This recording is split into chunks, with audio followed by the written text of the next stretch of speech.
கிறிஸ்துவில் பிரியமானவர்களே, ஆண்டவராகிய இயேசு கிறிஸ்துவின் நாமத்திலே உங்கள் யாவரையும் வாழ்த்தி ஆசீர்வதிக்கிறேன். இந்த நாளுக்கென்று தேவன் நமக்கு அருளியிருக்கும் ஜீவ வார்த்தை மீகா தீர்க்கதரிசியின் புஸ்தகம் 7ஆம் அதிகாரம் 15வது வசனம். நீ எகிப்து தேசத்தில் இருந்து புறப்பட்ட நாளில் நடந்தது போலவே உன்னை அதிசயங்களை காண பண்ணுவேன். என கேட்கிற தேவனுடைய பிள்ளைகளே, மொரேசா ஊரானாகிய மீகா தீர்க்கதரிசியின் மூலமாய் உரைக்கப்பட்ட தீர்க்க தரிசன வார்த்தையை தேவன் நமக்கு இன்று வாக்குத்தத்தமாக அருளியிருக்கிறார். எகிப்து தேசத்திலிருந்து புறப்பட்ட நாள் என்று அன்று நடந்த அதிசயங்கள், அதே போல அதிசயங்களை இன்றைக்கும் நடத்துவேன் என்று வாக்கு பண்ணியிருக்கிறார். எனவே அன்று நடந்த அதிசயங்களை இன்று தியானிப்பது அவசியமாயிருக்கிறது. வாக்கு பண்ணப்பட்ட இந்த வாக்குத்தத்த வசனத்தை விளங்கிக் கொள்ளும்படிக்கு நாம் வேதத்தின் பக்கங்களை திருப்பி அன்றைக்கு தேவன் செய்த மகத்தான கிரியைகள் என்ன, அன்றைக்கு நடந்த அதிசயங்கள் என்ன, இஸ்ரவேலின் கண்களுக்கு அன்று எது அதிசயமாய் தென்பட்டது, தோன்றினது என்று சொல்லி ஒரு 3 காரியங்களை இந்த காலை வேளையில உங்களுக்கு முன்பதாக வைக்கும்படி விரும்புகிறேன். நிச்சயமாய் நான் நம்புகிறேன், விசுவாசிக்கிறேன், கர்த்தருடைய வார்த்தை உண்மையுள்ளது. நீ எகிப்து தேசத்திலிருந்து புறப்பட்ட நாளில் நடந்தது போலவே உன்னை அதிசயங்களை காண பண்ணுவேன் என்று வாக்கு பண்ணியிருக்கிற தேவன் இந்த நாளிலே, இன்று உங்கள் வாழ்க்கையிலே நிச்சயமாய் அதிசயங்களை காண பண்ணுவார். என கேட்கிற தேவனுடைய பிள்ளைகளே, இப்படியாக நாம் தியானிக்கும் போது நாம் அறிந்து கொள்ளக்கூடிய காரியம், அவர்கள் புறப்பட்டதே ஒரு பெரிய ஒரு அதிசயம். காரணம், 1 வருடம் 2 வருடம் அல்ல, 400 வருட சிறையிருப்பு, 400 வருட அடிமைத்தனம். அந்த 400 வருட அடிமைத்தனத்தை முடித்து தேவனுடைய பலத்த கரத்தினாலே அவர்கள் புறப்பட்டார்கள். என கேட்கிற தேவனுடைய பிள்ளைகளே, இருப்பு காலவாய் என்று அறியப்பட்ட அந்த எகிப்து ஒரு சிறுமையின் தேசம், ஒரு சிறையிருப்பின் தேசம். அங்கே அவர்களுக்கு நிந்தையின் மேல் நிந்தை இருந்தது, துயரத்தின் மேல் துயரம் இருந்தது. அங்கே பிறந்தவர்கள் கூட சுயாதீனத்தில் பிறக்கவில்லை, அடிமைத்தனத்திற்குள்ளாகத்தான் பிறந்தார்கள்.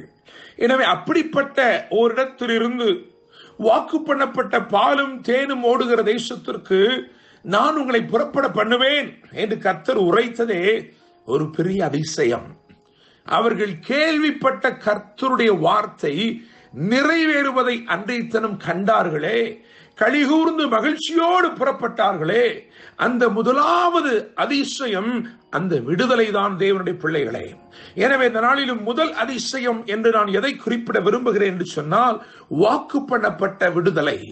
நீ இருக்கும் சூழ்நிலையை கர்த்தர் அறிந்திருக்கிறார். உன்னுடைய சிறுமை கர்த்தர் கண்ணோக்கி பார்த்து அந்த சிறுமைப்பட்ட சூழலில் இருந்து ஒரு விடுதலை கொடுக்கிறார். இதுதான் இன்று தேவன் உங்களுக்கு செய்ய போகிற முதலாவது அதிசயம். என கேட்கும் தேவனுடைய பிள்ளைகளே, எத்தனை காலங்கள் நாங்கள் இப்படி நிந்திக்கப்பட வேண்டும், எத்தனை காலங்கள் நாங்கள் ஆளோட்டிகளினாலே சிரமப்பட வேண்டும் என்று நீங்கள் உங்கள் இருதயத்திலே சிந்தித்துக் கொண்டிருக்கிறீர்களோ, இன்று அவர் செய்கிற முதல் அதிசயம் உனக்கு ஒரு மாபெரும் விடுதலை கொடுக்கிறார். சுயாதீனம் உள்ள அந்த விடுதலையின் காற்றை சுவாசிக்கும்படி கர்த்தர் உனக்கு உதவி செய்கிறார்.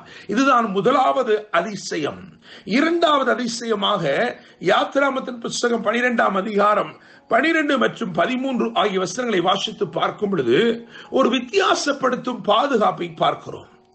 என கேட்கும் தேவனுடைய பிள்ளைகளே, யோசேப்பு தன்னுடைய தகப்பன் வீட்டாரை கொண்டு போய் குடியமர்த்தின இடம் கோசேன் என்று அறியப்பட்டது. அந்த கோசேனை தேவன் விசேஷப்படுத்தி இருந்தார். மற்ற எகிப்திலே இருள் இருந்த போது கோசேனில் வெளிச்சம் இருந்தது. மற்ற எல்லா இடங்களிலும் வண்டுகள் இருந்த போது அவைகள் வராதபடிக்கு இந்த கோசேனை தேவன் விசேஷப்படுத்தினார். அவர்கள் புறப்படும் போதும் இந்த வித்தியாசமான ஒரு பாதுகாப்பை கண்டு கொண்டார்கள். என கேட்கும் தேவனுடைய பிள்ளைகளே, அவர்கள் புறப்படும் நேரத்திலே ஒவ்வொரு எகிப்தியனுடைய வீட்டிலும் இருந்து கூக்குரல், துயர சத்தம் துணித்து எழும்பினது. காரணம், ஒவ்வொரு வீடும் மரணத்தை சந்தித்தது. ஆனால் இவர்கள் புறப்படும் போதோ மகிழ்ச்சியோட புறப்பட்டார்கள். தீமை அணுகாதபடிக்கு ஒரு பாதுகாப்பை தேவன் இஸ்ரவேலுக்கு அன்றைக்கு கட்டளையிட்டு, தன் ஜனத்திற்கு கட்டளையிட்டு ஒரு வித்தியாசப்படுத்தும் அதிசயத்தை தேவன் செய்தார். நான் நம்புகிறேன், விசுவாசிக்கிறேன், இந்த நாளிலும் ஒரு வித்தியாசப்படுத்தும் ஒரு பாதுகாப்பை தேவன் உங்களுக்கு கட்டளையிடுகிறார். அது நீங்கள் கண்டுகொள்ளும் இரண்டாவது அதிசயமாக இந்த நாளிலே இருக்கிறது. மூன்றாவது அதிசயமாக யாத்திராகமம் 12ஆம் அதிகாரம் 35 மற்றும் 36 ஆகிய வசனங்களையும், அதற்கு முன்னதாகவே யாத்திராகமம் 3ஆம் அதிகாரம் 21, 22 ஆகிய வசனங்களை வாசிக்கும் பொழுது அங்கே ஒரு விசேஷித்த தயவின் ஆசீர்வாதத்தை நாம் வாசிக்கிறோம். தேவனுடைய பிள்ளைகளே, புறப்படும் நேரம் வந்தபோது வாக்குத்தத்தத்தை நிறைவு செய்யும் பொருட்டு அவர்கள் போய் வெள்ளியுடைமைகளையும் பொன்னுடைமைகளையும் வஸ்திரங்களையும் கேட்டார்கள். ஆண்டவர் சொல்லி இருந்தபடியே நீங்கள் புறப்படும் போது வெறுமையாய் புறப்படுவதில்லை என்று சொல்லியிருந்தார். அப்படியே அவர்கள் விசேஷித்த தயவினாலே நிரப்பப்பட்டு விசேஷித்த ஆசீர்வாதங்களோடு அவர்கள் புறப்பட்டார்கள். நான் நம்புகிறேன், விசுவாசிக்கிறேன், மூன்றாவது நீங்கள் இந்த நாளிலே காணப்போகிற அதிசயம் ஒரு விசேஷித்த தயவு. நீங்கள் கேட்கும் போது கடினமான இடத்தில் இருந்தும் கனிவானது வரப்போகிறதே, அதுதான் இந்த நாளிலே உங்கள் மேல் தேவன் வைத்திருக்கிற விசேஷித்த தயவு.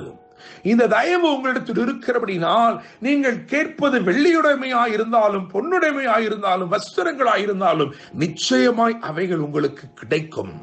கற்பாறையில் இருந்தும் அவர் தண்ணீரை புறப்பட பண்ணுகிற தேவனாயிற்றே, இன்று அவர் நிச்சயமாக கடினமான இடத்திலிருந்து இனிமையானதையும் நலமானதையும் உங்களுக்காய் புறப்படச் செய்வார். உங்கள் நாள் இந்த நாள் வெறுமையாய் இருப்பதில்லை. இந்த நாளை தேவன் விசேஷப்படுத்தி இருக்கிறார். எனவே விசேஷித்த தயவு உங்களை நிறைத்திருக்கிறது. நான் நம்புகிறேன், விசுவாசிக்கிறேன், கர்த்தர் வாக்கு பண்ணி இருக்கிறார். நீ எகிப்து தேசத்திலிருந்து புறப்பட்ட நாளில் நடந்தது போலவே உன்னை அதிசயங்களை காணப்படுவேன்.